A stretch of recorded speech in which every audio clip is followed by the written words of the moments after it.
I kind of got hooked on like the whole idea of big years. It was so many things. It was tiring, it was thrilling, it was exciting.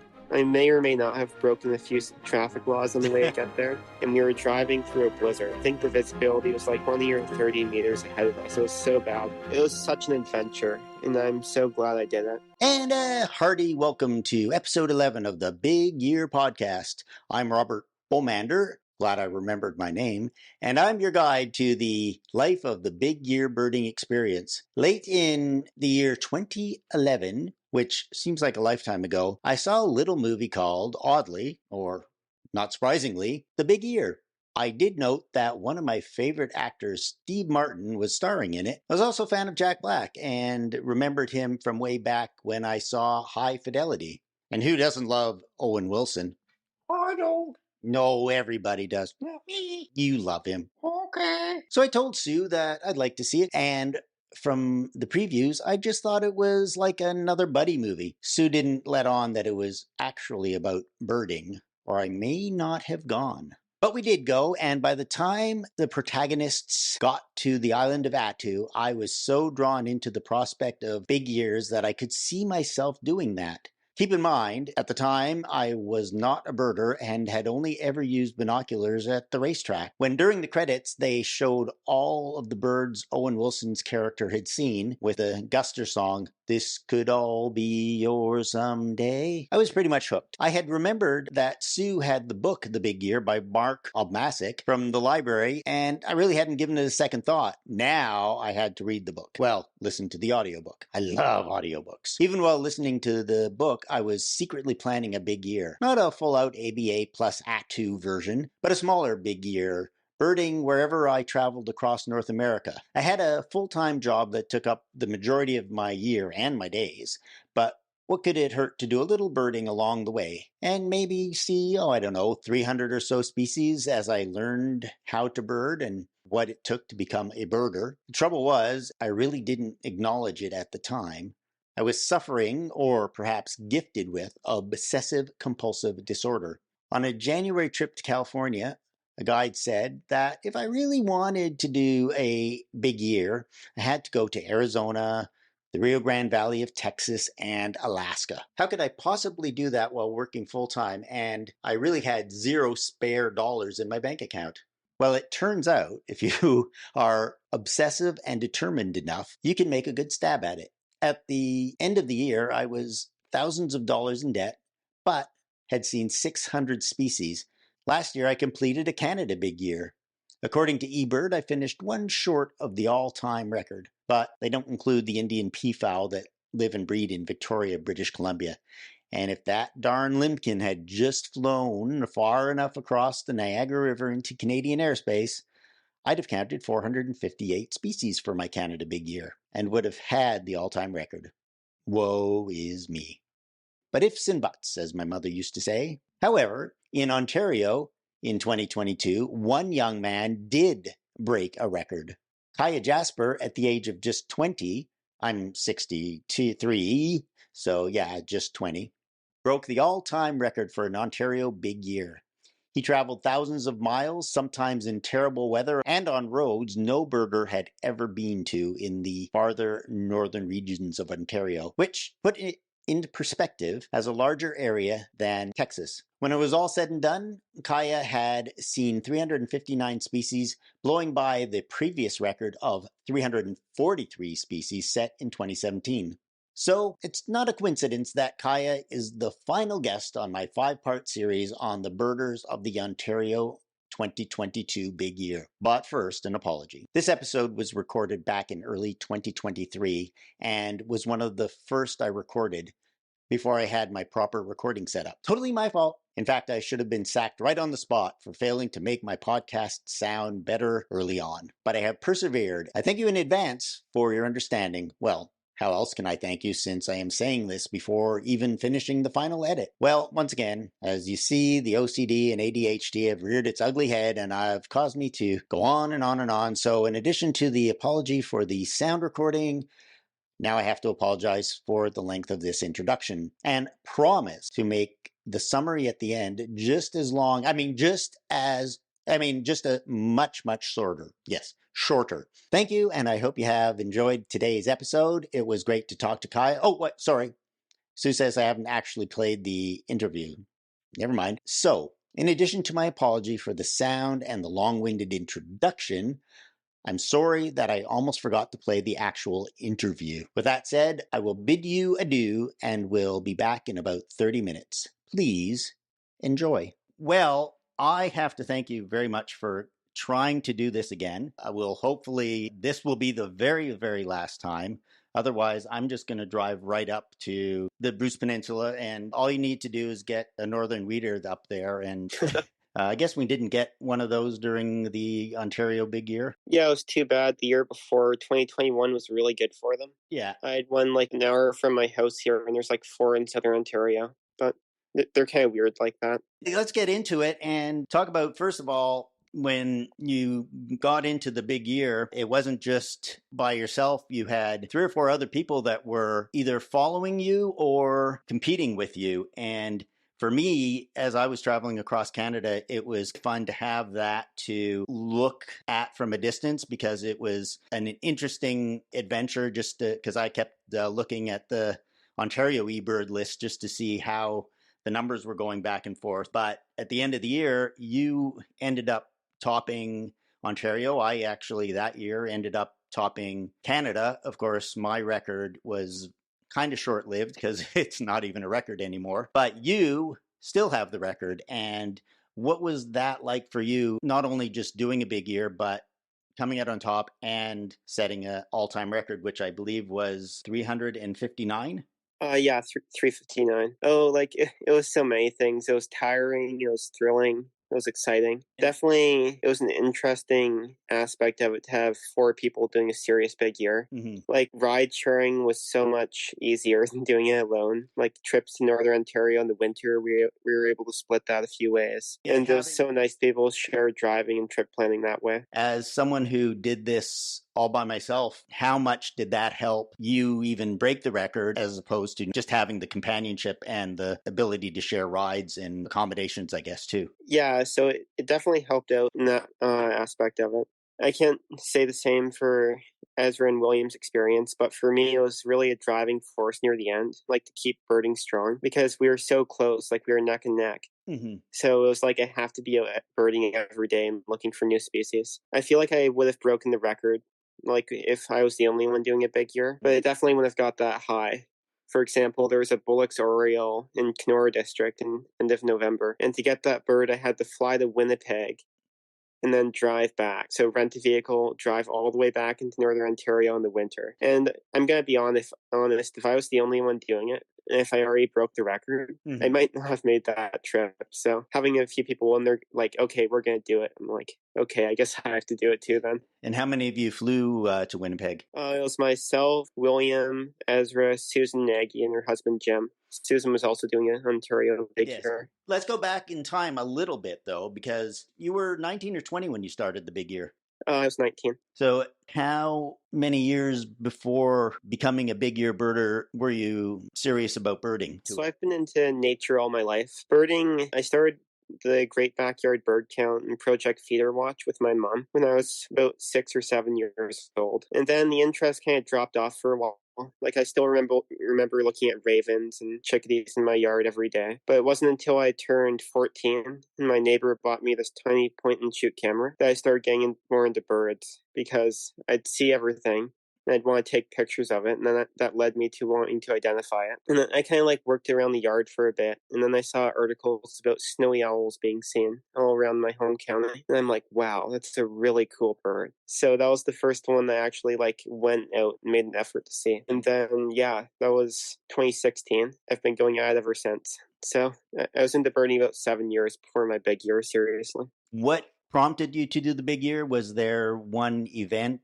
One of the things I talked to people about in the spring was their spark bird, and obviously it sounds like the snowy owl was one of those that really got you more into it. But what was the decision-making process behind doing a Big Year at really the age of 19, where, as we know, lots of birders who have so much more experience would sometimes not even consider doing a Big Year? Yeah, it's funny when I first heard of the concept of the big year. It was in the summer of 2017, and I was at the OFO camp in Algonquin Park. Hmm. It was the first year they did like their young birder camp, and that's where I met a lot of my current friends. But anyway, Jeremy Bensett was doing his Ontario big year that year, and he'd go on to break the record. And I remember following along with all my friends and thinking, "Wow, that's crazy! I'd never do that." I kind of got hooked on like the whole idea of big years. I started reading all the books I could find. Ken Kaufman's awesome one, Kingbird Highway. Hmm. I must have read that 2 or 3 times in the next few years. Just like the story of some young teenager going out exploring North America by hitchhiking. Hmm. It kind of had me hooked. And then slowly I started thinking of, hey, what if I go out and do a big year in Ontario? And it was kind of at the back of my mind for a while. And then I figured out that after high school, I'd have a year free. And I'm like, you know what? I'm going to do it. Because I think that's what every 19-year-old wants to do, right? Spend a year looking at birds. Yes, I think every 19-year-old wants to take a trip to Italy and think he met the love of his life and then have his heart broken. That, I think that's the 19-year-old typically thinks. But then again, I wasn't a typical 19-year-old, and it's kind of nice that not everyone is a typical 19-year-old. Although more and more, I think, as I meet more and more young birders, traveling for the summer or taking a year off to bird is becoming more and more common. Yeah, it's nice to see that way. And you just know so many young birders, even kids that are 10, 11 years old, that are kind of fans of yours, which must be nice to have a little bit of a fan base for your birding adventures. Yeah, it was definitely cool during the big year having people following along. Mm-hmm. I tried to keep a blog up to date. Mm-hmm. I'd update weekly if I could. Yeah. The support and feedback from that was really helping out. Yeah, the social media must have been a driver of not just information, but inspiration as well. Yeah, definitely. And that's something that we got really lucky with during our big years.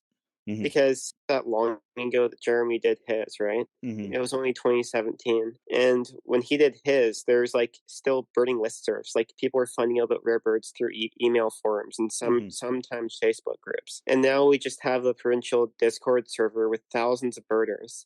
And when a rarity's found, it's posted there with the exact location within seconds. Mm-hmm. So like it just makes chasing so much easier than it ever was before. Of course, when you're in Vancouver and a marsh sandpiper shows up in Ontario, your brain goes into overdrive as to how you're going to get back on time. I remember being just in agony because it's 4 hour flight plus the drive home plus the drive to the bird, thinking there's no way I was going to get it. That was probably, I think, one of the rarest birds of the year. And what was your story about getting that bird? Yeah, that was definitely the rarest bird for me as well. I was at Point Pelee during the evening that it was found. And when I got the text from James Holdsworth, I think, yeah, it'd been just under 2 hours away. And I think sunset was 3 hours away. I was definitely stressing a bit. And I definitely don't want to endorse speeding, but I may or may not have broken a few traffic laws on the way to get there. I'm sure I did on occasion too. And that is one of those little things that we won't speak about in terms of actual miles per hour or kilometers per hour.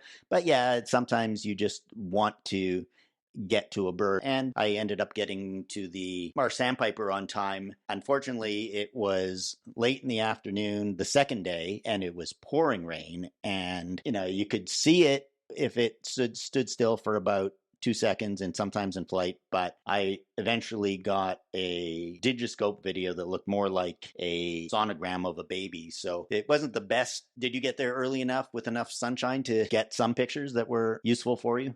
Yeah, and I was really glad you were able to get it, though, because when we saw it, it was just before sunset. Mm-hmm. And then we saw it take off with a flock of yellow legs, circle very high up, and disappear to the northwest. And we're like, that bird's gone. It's not coming back. And then we left that evening, and it was still gone.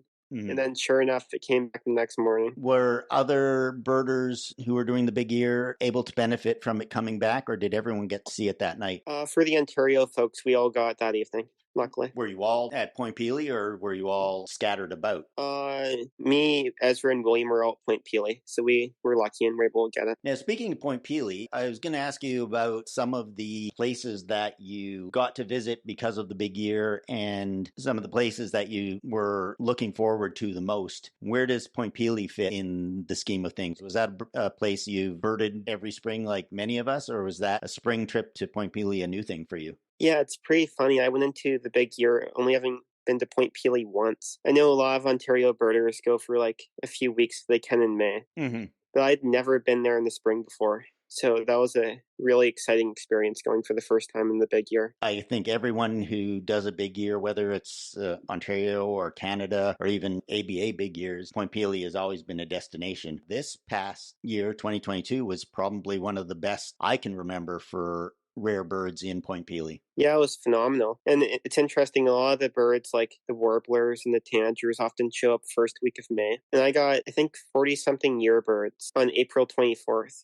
We had this amazing warm front, and we had over 100 species just like around the tip area that morning. And I was getting almost all my warblers, summer tanager, dixisol on that one day. So like that was like nothing I've seen before in terms of like reverse migration off the tip. It was just like it was a spectacle being there. What were some of the best birds that you got at Point Pelee? There's so many, Rob. Like there's so many highlights. A few for me, Mississippi kite off the tower at the tip. A few of my favorite self-found birds were little blue heron, blue grosbeak, and summer tanager flying off the tip.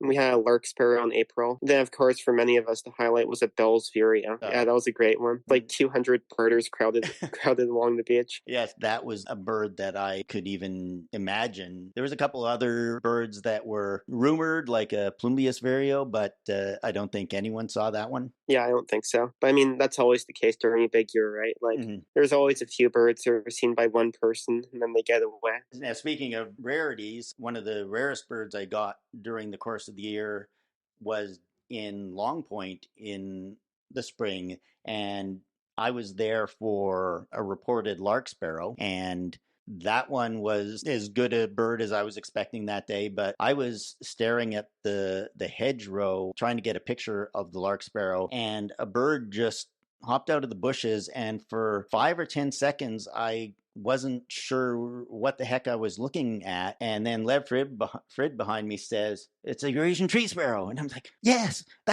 I wish I had said that first. And I knew a lot of you guys were heading down when the tree sparrow showed up. Yeah, it was funny. I was at Long Point a few days before that for the lark sparrow. It would have been convenient if the tree sparrow was there at the time too. Yeah, so I was there for the lark sparrow. Then I came home to Bruce County, and I went for a drive with my mom because there was a yellow-throated warbler that had been seen in Guelph. And I'm like, oh, why don't we just go look for that? It's only a few hours away. We get there, get the warbler, and then I see the news about the tree sparrow. So I'm like, yeah, Mom, so I said this was only going to be a few-hour drive, but now we're going all the way to Long Point.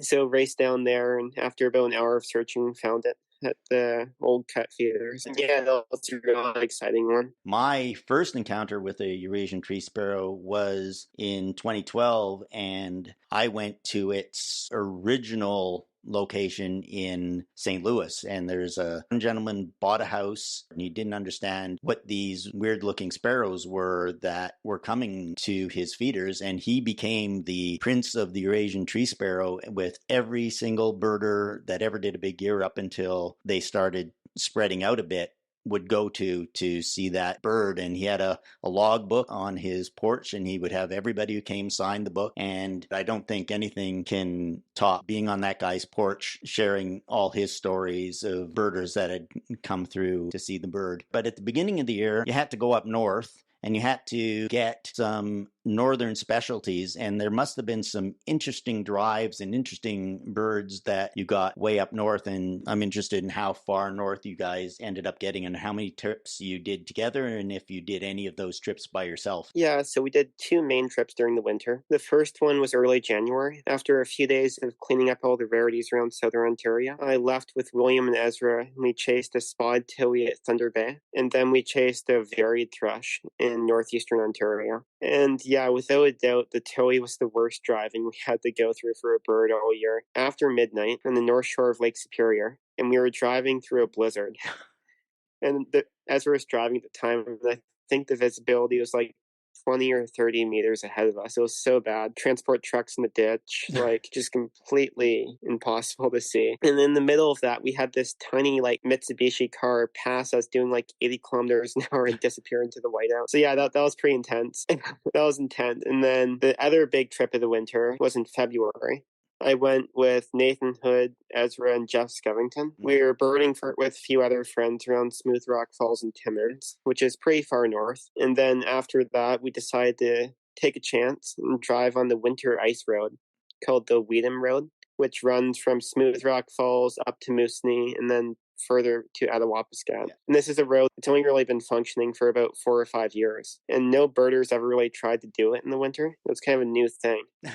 And we thought if we went, we might have a chance of seeing willow ptarmigan. But we were really rolling our dice on that one. Mm-hmm. Yeah, but that was minus 45 winter camping, which was a bit more than we were hoping for. Not finding a heated hotel or bed and breakfast. This is camping like in tents on the side of the road, or? Yeah, exactly. We were in tents. It was just kind of unfortunate timing because COVID was kind of ramping up for the winter then. Mm-hmm. And we didn't want to take a chance and infect someone in one of the northern communities. They were already dealing with a few outbreaks, so we wanted to be cautious. And yeah, we had the tents and we were camping at these little pull-offs beside the ice road. And we were thinking maybe if we're unlucky, it'll be like mid-minus 30s. Mm-hmm. Even though it's that far north, James Bay kind of has like a moderating effect. So it's normally like warmer than it is by Timmins. Mm-hmm. Well, we got really unlucky and there's a cold front then. And when you know, it was minus 45 the one night. I had a minus 50 sleeping bag and it was wrapped inside of 2 minus 20s. So does that make it? And I was hoping they'll make it like a minus 90 or so, but it did not. I woke up in the middle of the night with my nostrils kind of freezing shut and my hands were just so cold. So yeah, definitely one of the most miserable experiences of the year. Before the year started, got myself some heated mittens and these Baffin Island boots that say they're rated till minus 40 Celsius. And I was lucky that I did not have cold feet all winter. I don't know if you had the same luck. Yeah, I bought some boots going up for that trip, and they said rated minus 45, but I think that's just what they write on them to sell them to people in Southern Ontario. Like, my feet were cold for most of the trip. And, like, we saw a lot of good birds up there. We saw over 20 northern hawk owls, a great gray, hoary redpolls were quite common. 4 days into the trip, and we hadn't seen any willow ptarmigans. And we were about to head back and turn around for the night. And then we just happened to chance into this local outside on the highway at Audiobook. And he said, if you're looking for those birds, why don't you take this remote road out to the coast? And it's a road that we never would have heard of otherwise. So we drove out, went for like a 2-hour snowshoe. And wouldn't you know it, we started finding willow ptarmigan tracks in the snow. About another half hour of frantic searching, and we found 4 willow ptarmigans just sunning themselves on the snow. Got to watch them for a few seconds before they took off. And like, what a relief that was after spending so long on that trip, freezing, waiting for one bird that we weren't even sure we were going to get. And the other birds that you did get, were they birds that made it worth the trip that you wouldn't have got anywhere else? Yeah, going up for that trip, we already cleaned up the rest of our northern specialties. So I already had hawk owl and great gray. But I only saw 2 great grays all year, one being on the winter road, one being farther south.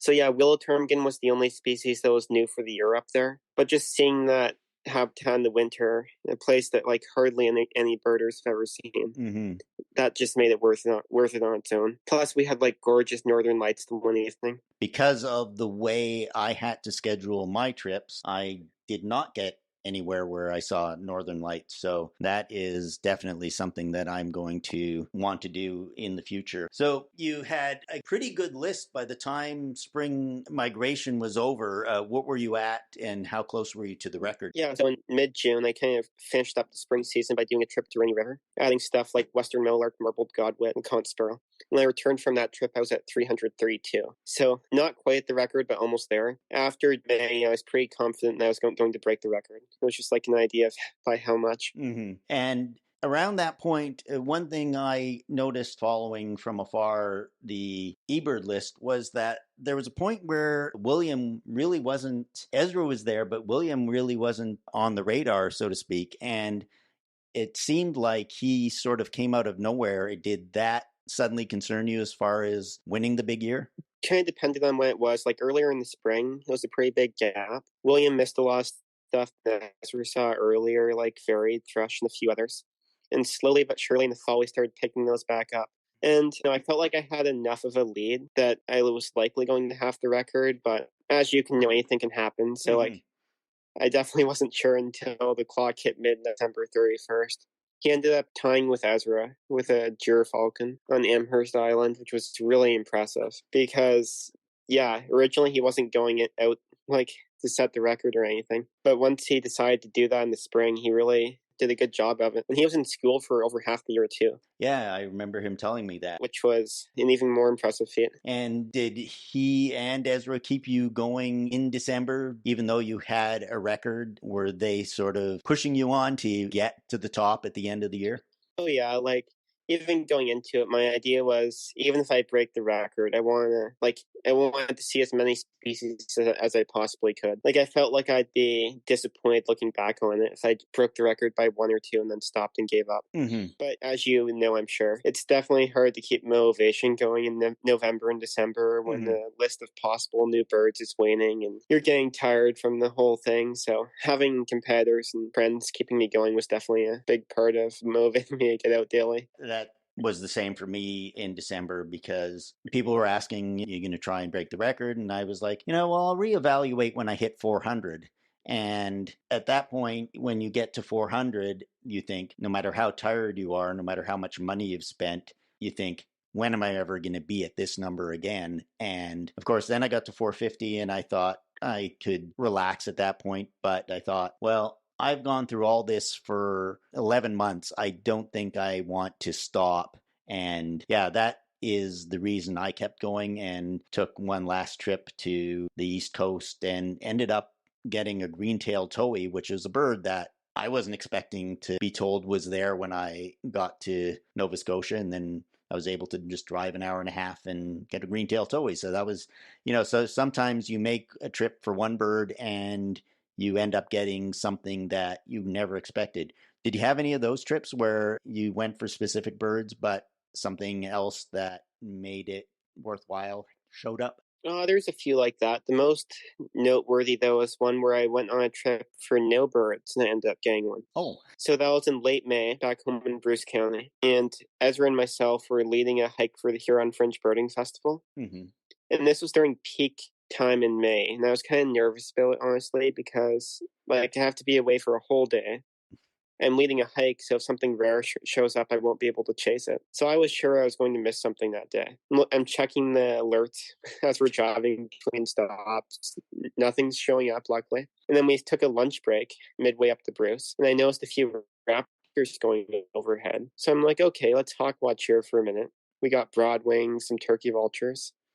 And then I saw a long-winged buteo that I hadn't seen before, and it was a Swainson's hawk. Oh, wow. That was the only Swainson's hawk I got during the entire year. So that's just one completely unexpected. I'm not there to look for it. And it just I guess luck smiled on me and it just flew across my path. When you get a bird like that, does that make you think, hey, I've just got an extra day now somewhere down the line? Yeah, it's always relieving getting a tough bird out of the way. Like something like Arctic tern in Ottawa that if you get, you won't have to spend an extra week hunting around for. Were there birds that you did spend a week off and on going back and forth to get? Yeah, so the most annoying bird of the year was the Townsend's warbler. That one showed up in Rondeau in October. And when it was found, I was in Guelph.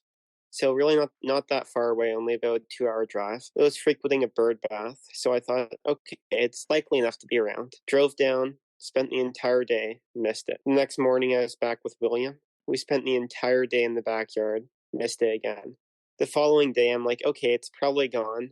I'm going to go do a lake watch at Pinery in Lambton County. And that way if it shows up, I'm an hour away. Well, that morning Ezra went near dawn. He saw it. I drove there, spent the entire day, missed it. Yeah, and at that point, he was fairly close to me, so I was a bit concerned. After that, a cold front hit, and all the birds cleared out Rondo. Nothing left. And I'm like, well, shit, the bird's gone. So I went home to Bruce for Thanksgiving weekend. It was rainy, trashy weather. I'm like, nothing will show up. But wouldn't you know it, that Townsend warbler is back at Rondo when I was 6 hours away. Drove all the way back down. On my way down, I stopped for a cattle egret. It was basically on the way. It took 5 minutes. I get to Rondo, and they said you missed the Townsend's warbler by 5 minutes. So I'm freaking out at that point. But So I'm surprised you still have hair. yeah, luckily after all that, I did end up seeing it. But yeah, that was definitely the bird that took the most trust. During the middle of the year, gas prices seemed to go out of control, and I'm assuming you had a budget to begin with. And what changed because of gas prices, especially when you're talking about doing multiple trips for one bird?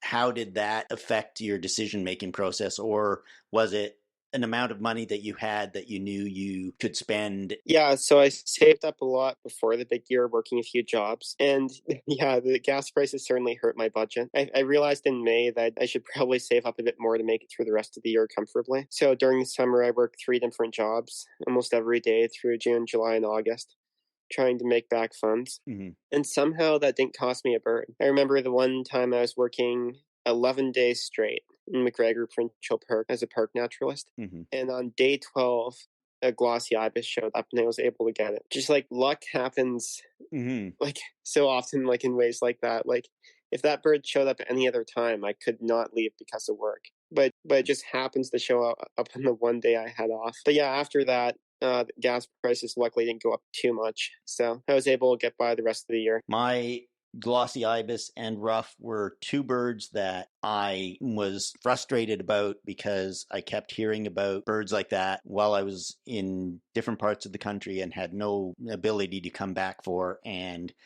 it was just lucky that in the fall, ruff showed up, and I went and got that in the pouring rain, and I'm driving back to Brantford from Pickering or Oshawa, I guess. And I'm probably 20 minutes from home at 5 o'clock when someone finds a glossy ibis in literally the same 100 or 200 meters worth of park. And I was stressing over the decision, but I decided I'd go home and then go back first thing in the morning because it was pouring rain at that point. I had stood in the rain all day long for the ruff. And luckily it was a beautiful sunny day the next day, and I did get the glossy ibis. So those were two birds. You know, when you think about the final number you end up at and you think that one bird, that one bird, that one bird, you don't set a record if it isn't for those one birds. And a lot of people say, why are you doing that? It's only one bird. But you can understand how one bird is going to make the difference. There were two one birds that won the year for you. Yeah, I had so many like that. And honestly, I find birding crazy sometimes. Like, just the fact that you can chase a small bird, like, say, a warbler. You can chase that across the province and somehow still, like, it's still there when you get there and you still manage to see it. Like, there really is so much luck involved for stuff like that. But yeah, the one birds definitely add up over time. What was the one bird that you weren't lucky with that might have been one of the more disappointing misses of the year? Yeah, so I got pretty lucky with birds, honestly, like for rarities. I didn't miss too many. One bird that I did miss that I was disappointed about was Western kingbird. Susan Nagy saw 2, I believe. They did an OFO trip in June up to Rainy River. And when I went up a few weeks later, I couldn't find any. So that was like the most common bird I missed. And it's one that I probably could have got during like a better year for them. Some years they breed in Rainy River, some years they don't. See, and I didn't even need to see a Western kingbird in Ontario, and I believe it was at Rondeau, and one had been seen during the morning flight, and I decided to go and just see if I could see it, just because who knew what else I might see while I was there. And I ended up seeing it. I'm not sure if it was you or Ezra that was racing down to the park to look for it too. Yeah, that was me that day. Okay. It's funny, I almost did morning flight at Rondeau that day, but I decided to try it instead at Point Pelee. So just like all those decisions work out, like some work in your favor, some don't. Overall, I'm not too upset. I didn't miss too much, honestly. Like I got really lucky. And there's always going to be the ones that get away. Another one was Smith's Longspur, which breed every year on the coast of Hudson Bay in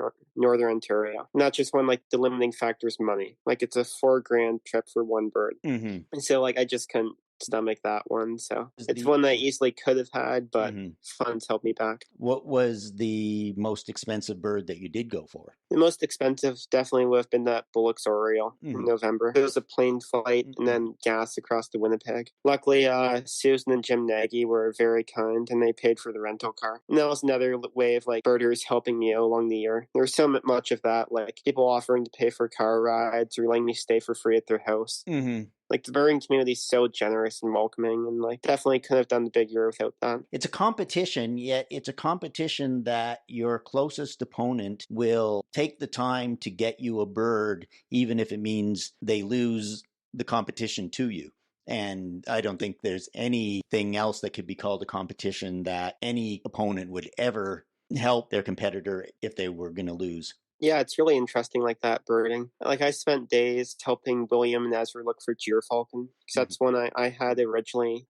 Because I got that 10 minutes from my house in January, and the other guys didn't get it until late December. But I spent a lot of time trying to help them find in Bruce County. But yeah, like birding is, like big year competitions are interesting. Like you're really just competing against yourself. And the other people may like nudge you on sometimes. But yeah, it's more against yourself and just seeing what happens. Well, it was an exciting year for so many birders last year.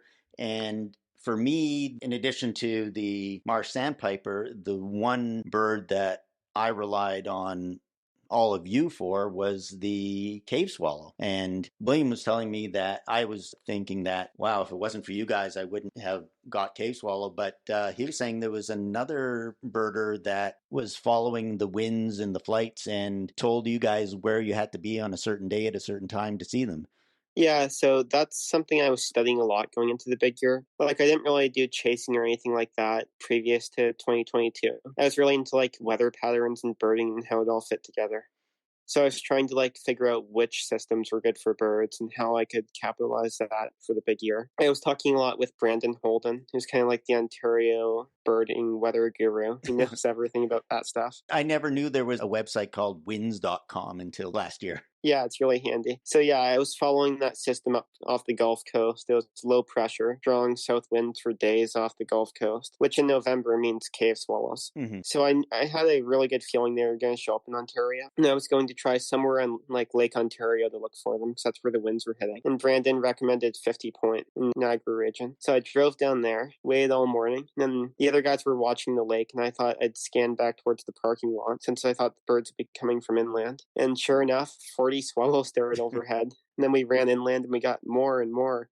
And that was just so exciting. Like hoping for a bird, following weather, trying to predict it, and then like actually seeing it. That to me was one of the most fun days that I had because everyone was there. I thought by the time I got there that I wasn't going to see any because they hadn't been seen like in an hour. And then a few more did show up, but I wasn't able to get a picture. So I came back the very next morning and there were more cave swallows and I got some record photos. And yeah, that's just one more bird that I would have been very disappointed if I didn't get. Well, I have to congratulate you on an amazing big year in 2022. The drive for me anyway, to keep doing it is sometimes a little too intense. Is that something you'll ever decide to do again, or maybe a different region, maybe Canada? It'll be a while in the future. Though, like it's recent enough in my memory. Like it was such an adventure, and I'm so glad I did it.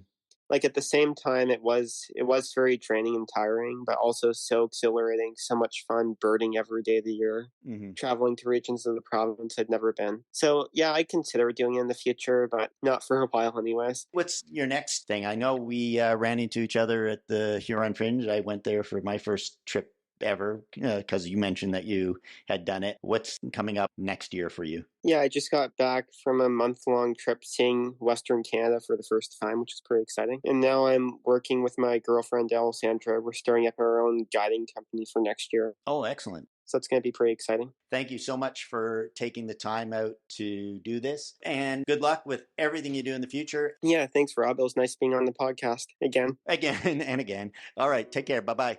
Once again, I'd like to thank not just Kiah, but Susan, Andy, William, and Ezra, the Ontario Big Five, for joining me on this look back at the 2022 Ontario Big Year. These young, knowledgeable, and determined birders chase not just birds, but birding dreams.